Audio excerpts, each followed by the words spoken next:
마태복음 28장 16에서 20절입니다. 한구절씨 번갈아가며 봉독합니다. 11제자가 갈릴리에 가서 예수께 지시하신 산에 이르러 예수를 뵙고 경배하나 아직도 의심하는 사람들이 있더라. 예수께서 나와 말씀하여 이르시되 하늘과 땅의 모든 권세를 내게 주셨으니 그러므로 너희는 가서 모든 민족을 제자로 삼아 아버지와 아들과 성령의 이름으로 세례를 베풀고 함께 내가 너희에게 분부한 모든 것을 가르쳐 지키게 하라. 볼지어다 내가 세상 끝날까지 너희와 항상 함께 있으리라 하시니라. 아멘. 할렐루야. 아멘. 주일은 하나님께서 하늘문을 활짝 여시고 우리 마음문도 활짝 여셔서 복을 부어주시는 축제의 날입니다. 네. 오늘 이 예배 가운데 주님 깊이 만나셔서 우리의 모든 것이 치유되고 회복되고 새롭게 되는 은혜가 있기를 축원합니다. 아멘. 오늘은 예수님의 마지막 당부라는 제목으로 은혜를 나누고자 합니다. 제가 이번 추석에는 특별한 일들이 있었어요. 그 중에서도 먼저 한 가지를 말씀드리면, 저희가 이제 기차표를 아주 어렵게, 이번에 되게 힘들었잖아요. 아주 어렵게 예매를 해서 오랜만에 이제 고향에 부모님을 뵈러 갔었어요. 그러니까 저희 여기는 경기도에 살고 고향은 부산 근처 양산시이기 때문에 그렇게 자주 가지는 못합니다. 어쨌든 이번에 이렇게 예매를 해서 갔었어요. 그래서 부모님과도 좋은 시간을 보내고, 특별히 아빠, 엄마, 남동생 둘 중에서 저희 엄마만 정말 신기하게 하나님께서 영접하게 해주시고, 또 스스로 교회를 가고 싶다고 교회를 발걸음 인도해 주셔서 아멘. 엄마만 벌써 교회를 혼자 다니신 지 1년이 되었습니다. 아멘. 그래, 이제 그 엄마 혼자 교회 다니신 거면 쓸쓸하고 좀 이렇게 기특합니까, 우리가 보기에. 그래서 저희가 주일날을 맞춰서 내려를 갔어요. 토요일날. 그래서 이제 일요일날 엄마랑 같이 엄마가 다니시는 교회에 가서 주일 예배를 드렸죠. 물론 이제 남동생 2명과 아빠에게 교회를 가자고 이렇게 권유를 했지만 이렇게 안 간다고 대답이 와서 조금 그거는 서운하긴 했지만, 그래도 엄마랑 그렇게 교회 가는 걸 반대하고, 제가 교회에서 받아온 그 말씀 새겨진 컵도 그 싫다고 버렸던 그 엄마가 같이 교회를 다니는 예배 드리니까 너무 감동이 되고 정말 눈물이 날 것 같더라고요. 그런 은혜 가운데 이렇게 하면서 그 교회 이제 주일 설교 말씀이 이런 내용이었어요. 우리가 매너리즘, 신앙생활의 매너리즘에 벗어나서 그 신앙생활의 첫 마음을 회복하고 다시 하나님을 따르라는 그런 내용의 설교를 목사님께서 해주셨거든요. 아니 근데 그 설교를 듣는 내내 제가 얼마나 찔렸는지 모르겠어요. 맞아, 나도 어느 순간 매너리즘에 빠져 있었구나. 뭔가 편안한 안락한 내 삶, 그렇잖아요. 그리고 이렇게 별로 이렇게 뭐 특별하게 제가 헌신하고 그러지 않아도 되고 막 누군가에게 다가가지 않아도 되는 안락하게 이렇게 정착된 내 삶에 젖어 있고 만족해 있더라고요. 나도 어느 순간 신앙생활의 매너리즘에 빠져 있다는 걸 그 설교를 듣고 제가 깨달은 거예요. 그래서 그 설교 말씀이 계속 제 마음 안에 남아 있었어요. 그러면서 그 추석 내내를 보냈는데, 특별한 일이 이제 벌어진 것은, 저희 가정은 좀 외식을 잘 안 했어요. 그래서 막내 남동생은 가족끼리 외식하는 게 소원이었대요. 그런데 이제 사위가 와서, 사위가 이제 이렇게 어머니 집에서 밥하면 힘드니까 외식하자고 막 이렇게 하니까 그렇게 따라 나서고, 그럼 맛있게 외식을 또 잘했어요. 그리고 그냥 들어가기 아쉽잖아요. 그래가지고 이제 남동생이 근처에 아주 경치가 좋은 카페가 있다고 저희를 데리고 가더라고요. 그래 갔는데 진짜 멋진 거예요. 산에 카페가 있었는데 정원처럼 이렇게 꾸며져서 너무 예쁜데 정말 가기 싫어하고, 그런데 말라가노 했던 아빠가 제일 즐거워하는 것 같은 거예요. 그런데 그날 밤에 남동생이 저희랑 얘기를 나누는데 좀 특별한 고백을 하더라고요. 남동생이 이런 말을 하는 거예요. 누나, 우리 집에 예수님이 오셔서 우리가 좀 바뀐 걸까? 자기는 어린 시절부터 외식하는 게 꿈이었는데 오늘 이렇게 외식을 하고 카페도 같이 가고 얘기를 나누는 게 너무 행복했다는 그런 고백을 하더라고요. 그러면서 자신의 이야기를 이제 우리 매영하고 저에게 들려주더라고요. 2년 동안 너무 힘들었대요. 하는 일마다 안 되는, 그러니까 부모님 댁을 떠나서 양산시에서 부산시에 자취를 하고 있었거든요. 직장 근처에. 그러니까 하는 일마다 안 됐대요. 그래서 자기 너무 힘들어가지고 우울하고 힘들어서 근처에 성당이 있었다고 합니다. 그래서 누나한테 이제 누나가 목사님이고 예수님 얘기를 들었기 때문에 근처에 있는 성당에를 갔다고 하더라고요. 그런데 딱히 믿음은 생기지가 않았다고 하더라고요. 그렇지만 저는 그 아이가 스스로 너무 힘들어서 하나님이 계시는 성당도 우리 같은 계보 아니겠습니까? 그래서 가서 이제 그 예배를 드렸다는 게 저는 너무 기적 같은 거예요. 야, 이 아이가 마음이 많이 낮아져 있구나. 그래서 정말 곧 예수님을 영접할 수 있겠구나 하는 희망이 생기더라고요. 정말 이것은 정말 너무 감사한 일이었어요. 그리고 또 그날 밤에 남동생, 엄마랑 남동생이랑 무서운 영화를 보려고 하는 거예요. 그래서 제가 말려가지고 이제 킹 오브 킹스 아시죠, 여러분? 영화, 그 예수님의 일생을 다룬 영화를 결제해가지고 보게 된 거예요. 그래서 남동생이 그거 졸지도 않고 끝까지 다 보더라고요. 그래, 남동생은 예수님 잘 모르잖아요. 근데 우리는 알지만 그게 얼마나 저는 은혜가 되었고 감사했는지 몰라요.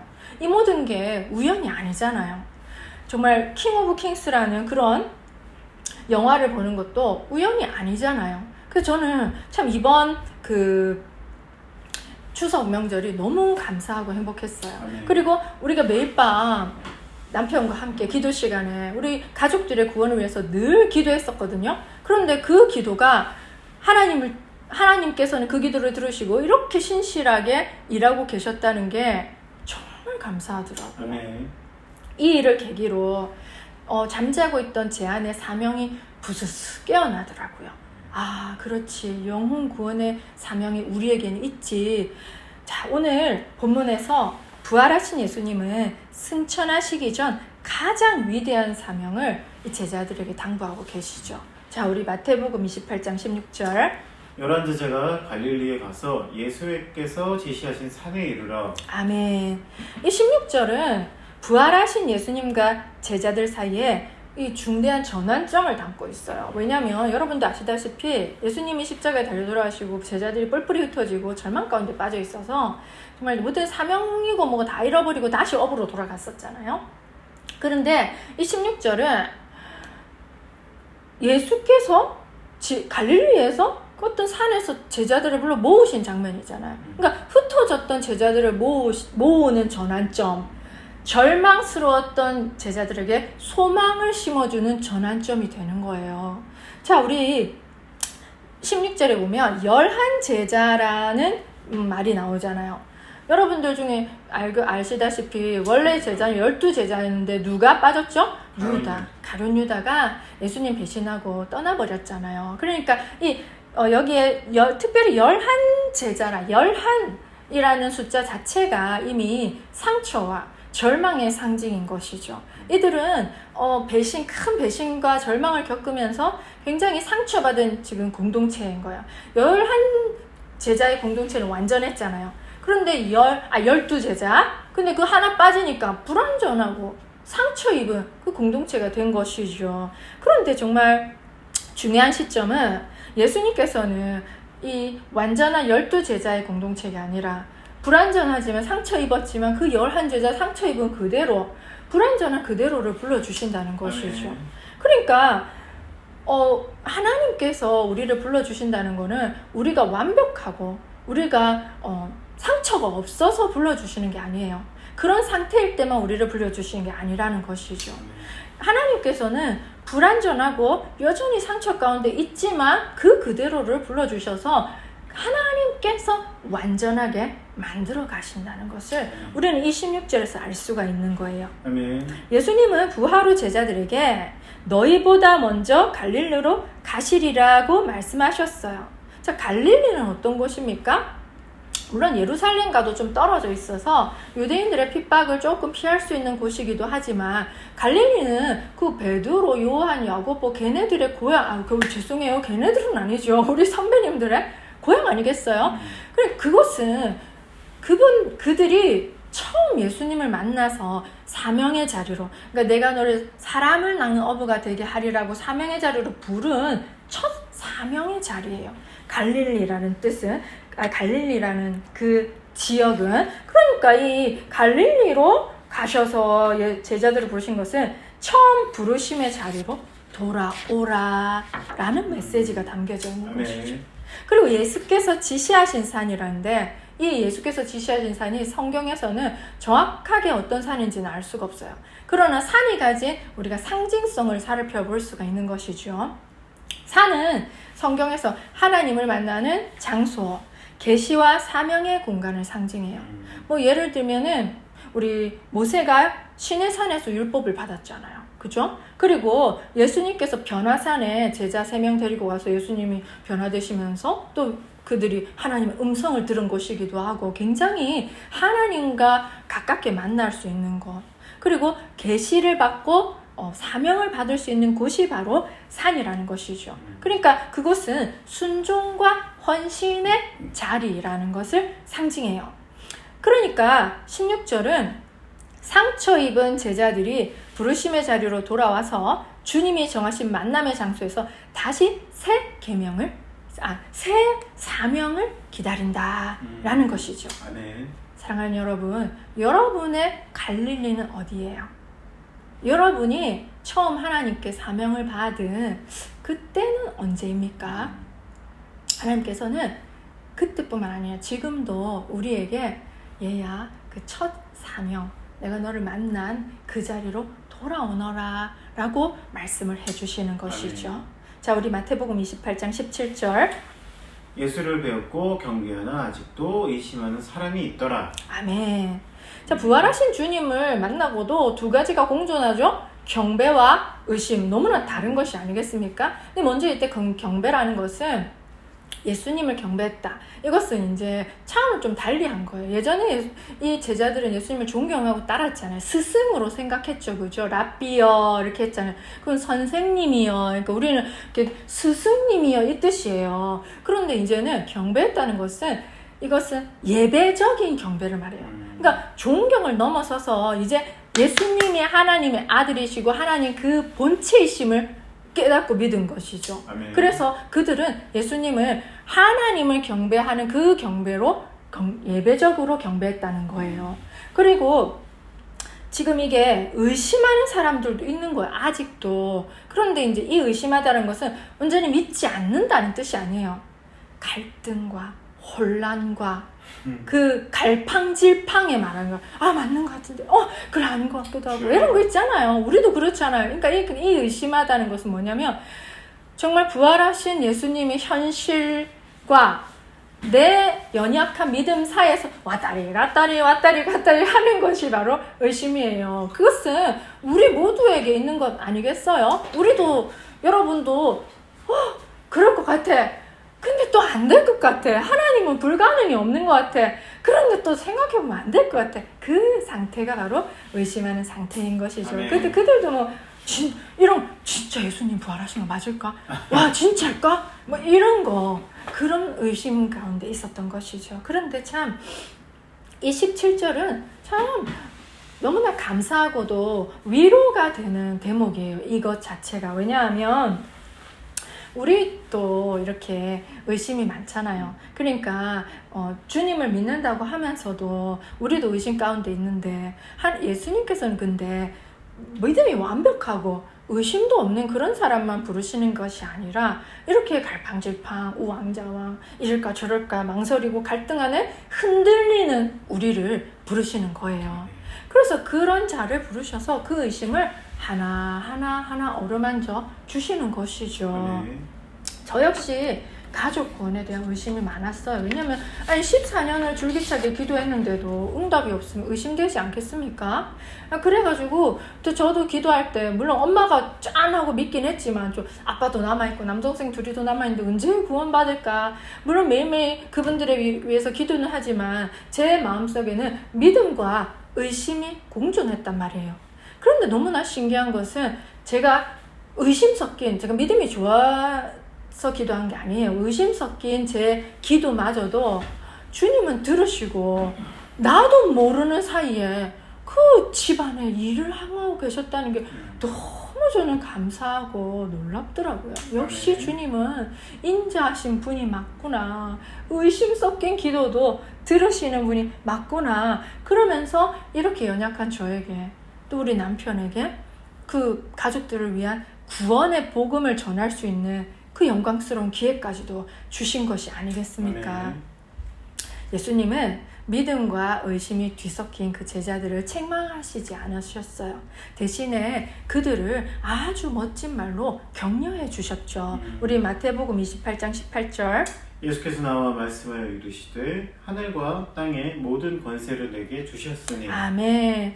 예수께서 나와오다는 것은 멀리 있는 게 가까이 직접 이렇게 딱 친밀하게 정말 가르쳐주고 싶어서 말씀해주고 싶어서 그 두려움과 혼란 가운데 있는 제자들 가까이 나아갔다는 뜻이에요. 그래서 멀리서 멀찍이서 하고 말씀하신 것이 아니라 그 제자들의 의심을 없애주시기 위해서 가까이 나아가서 말씀해 주셨다는 것이죠. 아멘. 뭐라고 하셨습니까? 하늘과 땅의 모든 권세를 내게 주셨으니 라고 하셨죠. 자, 이 권세라는 것은 정당한 통치권이죠. 주권적인 권위를 뜻하는 것이죠. 우리 하나님께서는 십자가에 달려 죽으신 예수님을 3일 만에 부활시키셨고 그리고 그분에게 권세를 주셨어요. 아멘. 자, 우리 빌립보서 2장 9절로 10절. 이러므로 하나님이 그를 지극히 높여 모든 이름 위에 뛰어난 이름을 주사 하늘에 있는 자들과 땅에 있는 자들과 땅 아래에 있는 자들로 모든 무릎을 예수 이름에 꿇게 하시고. 아멘. 아멘. 만왕의 왕, 모든 온 우주를 통치할 수 있는 권세를 예수님께 주신 것이죠. 그러니까 예수님은 눈에 보이는 우리가 살아가는 이 현실 세계를 다스리세요. 그런데 우리가 눈에 안 보이는 천상의 세계 있죠. 영계라고 하잖아요. 천상의 세계, 천사들도 있고 뭐 마귀들도 있겠죠. 그들도 다스린다는 거예요. 그러니까 눈에 보이는 거, 보이지 않는 모든 세계를 통치하시는 분이시고 또 인간의 역사뿐만 아니라 천상의 질서까지도 다스리는, 그러니까 모든 것을 다 가지신 분이라는 것을 지금 말해주고 있는 것이죠. 그래서 예수님께서는 의심하는 제자들에게 이렇게 다가가셔서 이런 특별한 하늘과 땅의 모든 권세를 내게 주셨다고 말씀하신 이유는 이것이잖아요.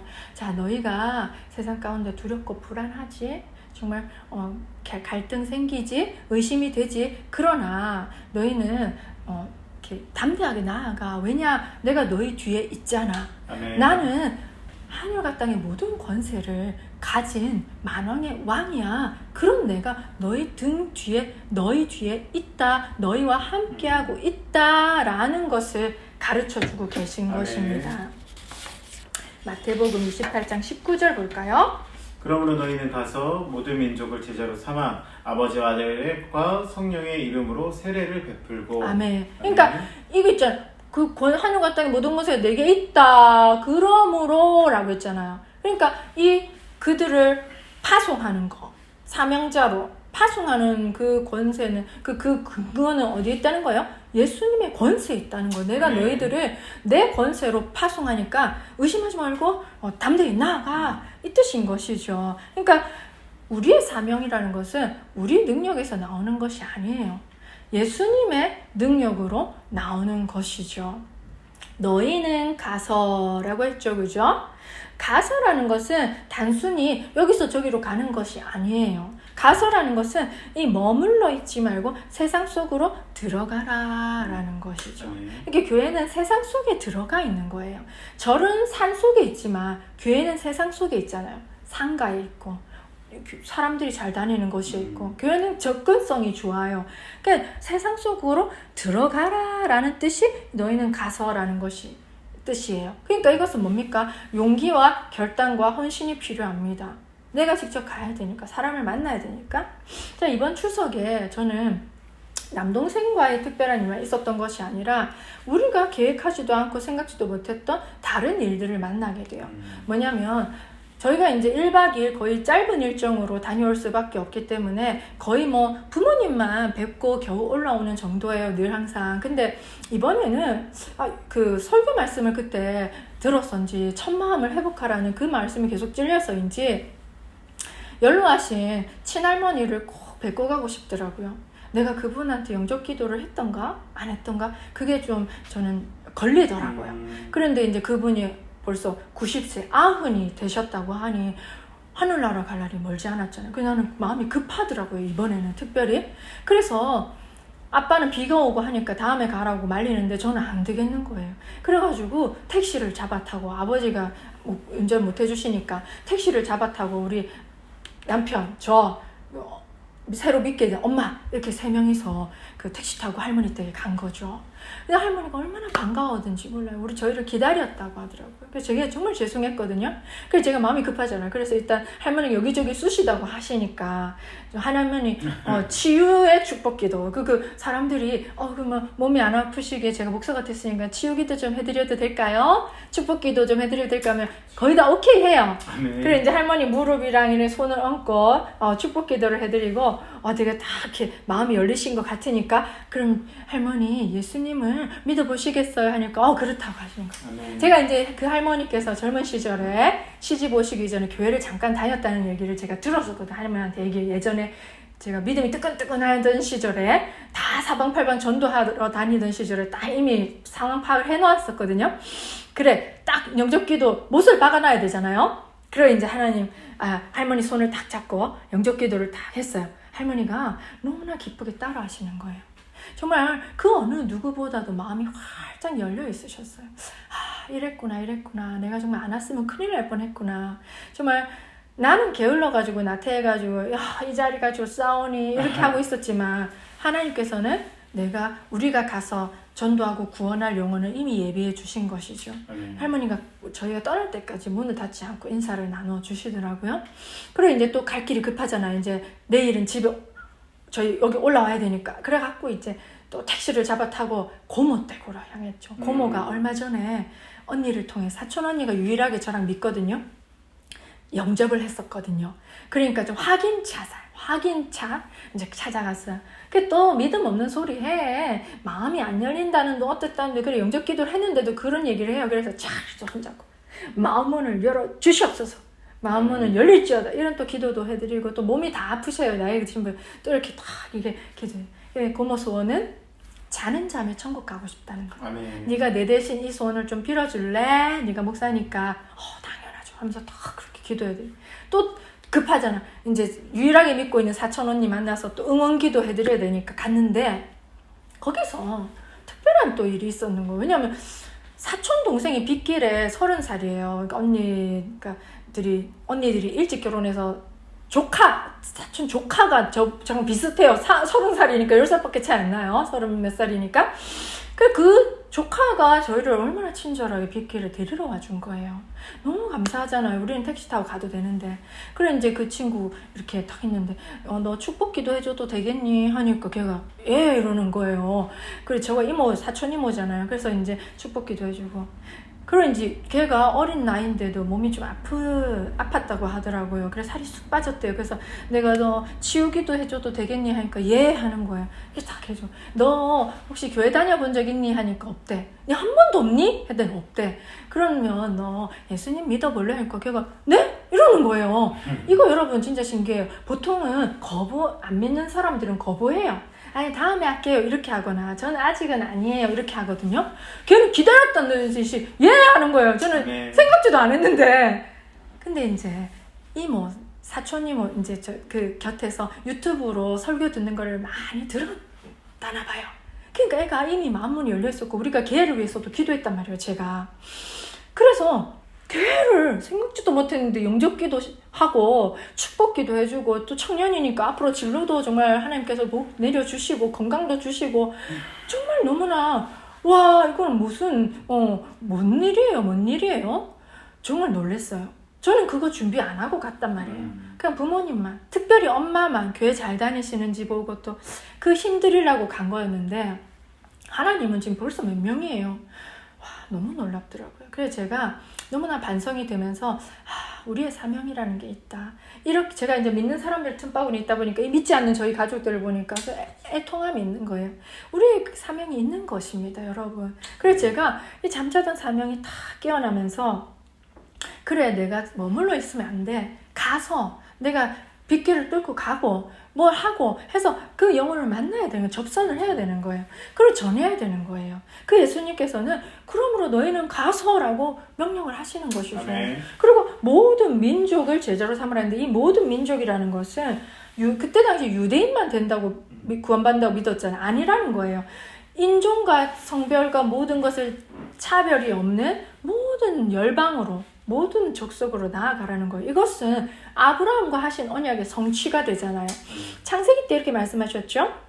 땅의 모든 족속이 너로 말미암아 복을 얻을 아멘. 것이라 라고 창세기 12장 3절에 말씀이 나와 있습니다. 이것의 성취인 것이죠. 그리고 그들에게 가서 제자로 삼아 라고 하는 건데 이 제자로 삼다는 것은 제가 이렇게 전도한 그 전도만이 아니에요. 그 후속 조치가 있어야 되는 거예요. 전도는 너무나 중요해요. 영접 기도를 하면 천국 가는 건 맞아요. 그렇지만 이 제자로 삼는다는 것은 전도하고 영접 기도한 이후에 그들의 삶을 예수님의 제자가 되는 삶으로 예수님의 삶과 가르침을 따르는 삶으로 양육하라, 섬기라, 아멘. 돌봐라, 계속 주기적으로 돌봐라 이 뜻이 포함되어 있는 것입니다.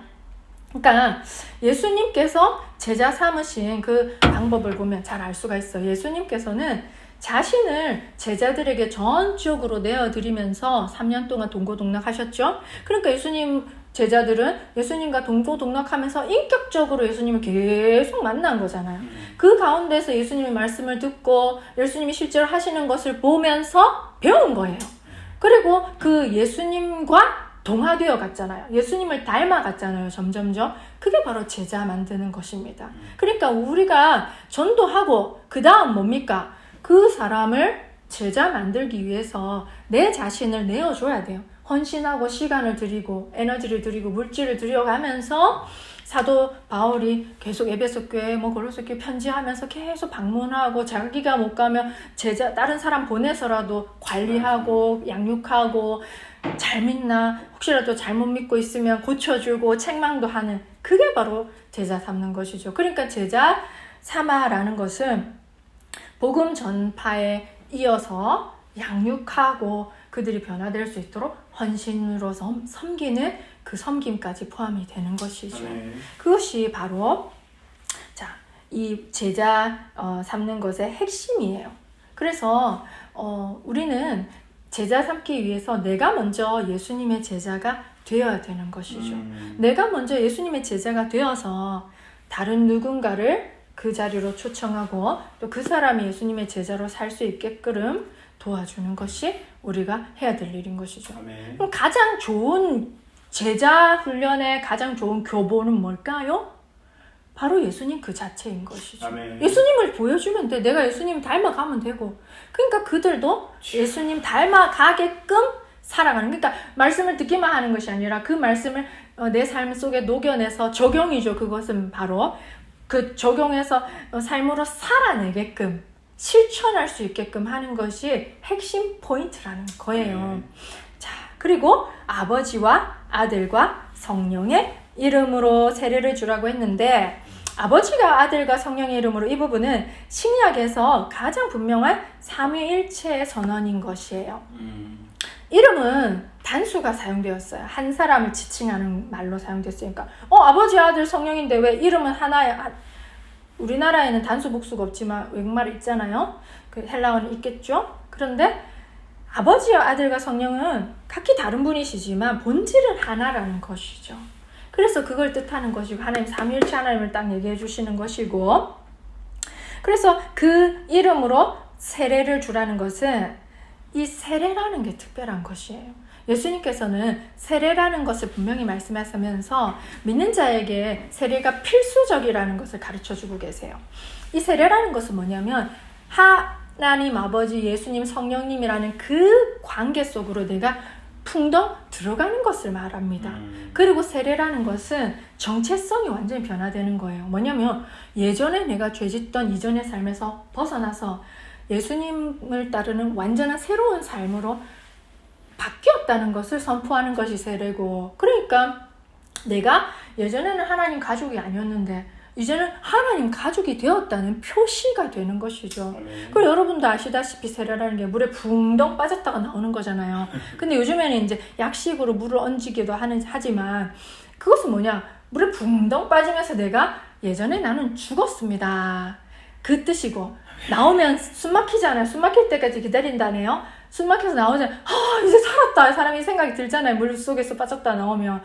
예수님의 생명으로 이제 나는 살았다. 이런 거예요. 그러니까 십자가에서 예수님과 함께 죽고 십자가에서 예수님과 함께 산다. 부활한다는 게 바로 세례에 포함된 얘기인 거예요. 너무 중요하죠. 그죠? 그래서 세례라는 것은 한마디로 요약하면 내가 예수님과 연합한다. 이 뜻이기 때문에 굉장히 중요한 것이죠. 아멘. 자, 우리 또 마태복음 28장 20절. 내가 너희 분부한 모든 것을 가르쳐 지키게 하라. 볼지어다 내가 세상 끝날까지 너희와 항상 함께 있으리라 하시니라. 아멘. 아멘. 자, 이 본문에는 두 가지 핵심적인 동사가 나와요. 가르치다, 지키게 하다. 이것입니다. 그러니까 아까 제가 말씀드렸듯이 제자로 삼는다는 것은 가르치기만 하는 것에 끝나는 게 아니라 그걸 지켜서 아멘. 삶 속에 녹아내서 예수님 닮은 삶을 살아나게끔 하는 그 과정이 정말 중요한 거예요. 그러니까 지켜내는 거. 그래, 그게 바로 제자도의 핵심인 것이죠. 아멘. 무엇을 가르치냐? 내가 너희에게 분부한 모든 것. 이건 뭡니까? 예수님이 공생의 기간에 3년 동안 얼마나 많은 일을 했어요. 그래갖고 요한이 책을 쓸 때 내가 이걸 간단히 썼지만 예수께서 하신 일을 써기에는 이 하늘을 뭐 두루마리 삼아도 모자란다 뭐 이런 얘기 하지 않았겠습니까? 그러니까 예수님이 보여주신 거, 가르쳐주신 거, 몸소 살아내신 그 삶을 말하는 거예요. 내가 너에게 분부한 모든 것이라는 것은 참 광범위하잖아요. 배우기도 다 힘들어요. 벅차. 그분의 겸손, 그분의 사랑, 그분의 용서, 그분의 십자가 죽기까지의 순종, 다 내어주신 헌신, 그분이 전파하신 하나님 나라, 이 모든 것들을 우리는 예수님께서는 가르쳐 지키게 하라. 아멘. 그러니까 예수님 그 자체가 지금 가장 좋은 훈련 교재라고 했잖아요. 그러니까 예수님을 그냥 가르쳐 주면 되는 거예요. 예수님처럼 우리도 살아내주면 우리를 따르는 제자가 또 보고 저 사람 진짜 예수님 제자로 살아가고 있네 이러면서 감동을 받는 거겠죠. 그죠? 그들도 그러면 예수님 따라 사는 삶을 살아가는 것이죠. 아멘. 그리고 자, 볼지어다 하면서 이제 주의를 환기시키잖아요. 내가 세상 끝날까지 너희와 항상 함께 있으리라 라고 하는데 마태복음 1장에 여러분들 임마누엘 있는 거 아십니까? 그의 이름은 임마누엘이라 하리라 하셨으니 이를 번역한즉 하나님이 우리와 함께 계시다 함이라. 고 1장 23절에서 시작되었어요. 그런데 28장 마지막 절, 지금 20절이 마지막 절이거든요. 이때 내가 세상 끝날까지 너희와 항상 함께 있으리라. 와, 임마누엘. 그러니까 시작도 임마누엘, 끝도 임마누엘. 그러니까 뭐예요? 시작과 끝이 임마누엘. 그러니까 통틀어 임마누엘. 그러면 2000년이 지난 지금도 예수님께서 우리와 임마누엘 함께 하심을 믿으십니까? 아멘. 아멘. 지금도 임마누엘 예수님, 임마누엘 하나님으로 예수님 우리와 함께 하십니다. 아멘. 세상 끝날까지, 이것은 세상이 끝나는 그 시간이 아니라 세대가 완성된 완성의 의미가 있어요. 우리 저도 신학교에서 배울 때 그 종말은 완성이라고 했거든요. 종말은 끝이잖아요. 근데 그건 완성이에요. 왜냐면 새하늘과 새 땅이 창조되는 하나님의 구약의 구속사의 완성인 거예요. 그러니까 그게 완성되는 날까지라는 거예요. 그럼 뭔 말입니까? 내가 다시 재림하는 그 날까지, 너희를 다시 부르는 그 날까지, 새하늘과 새 땅이 이루어지는 완성되는 그 날까지예요. 그러니까 2000년 전에 제자들과만 함께 있었던 것이 아니라 세대를 초월해서 예수님이 다시 오시는 그 날까지니까 우리와도, 지금을 살아가는 우리와도 이 함께 하겠다는 게 세상 끝날까지라는 말로 포함이 되어 있는 아멘. 것이죠. 그러니까 예수님은 지금의 우리와도 함께 하고 계신다는 약속의 말씀인 것입니다. 그리고 이 위대한 말씀을 남기시고 예수님은 승천하셨잖아요. 그리고 성령을 보내주셨죠? 그 뭡니까? 예수님은 올라가셨어요. 물론 성령으로 우리와 함께하고 계시지만, 그러면 예수님의 행전이 이제 끝났잖아요. 이 땅에서 하실 사명 다 이루었다 하고 올라가셨잖아요. 그럼 뭐가 남았습니까? 사도행전이 남은 거예요. 아멘. 그래서 왜 누가복음 끝에 누가복음 지은 누가는 그다음 사도행전 지었잖아요. 그죠? 그렇듯이 이제는 이 제자들의 행전이 남아 있다는 거예요. 그러니까 예수님께서는 내 일은 끝났지만 이제 너희들의 일이 시작되고 있다.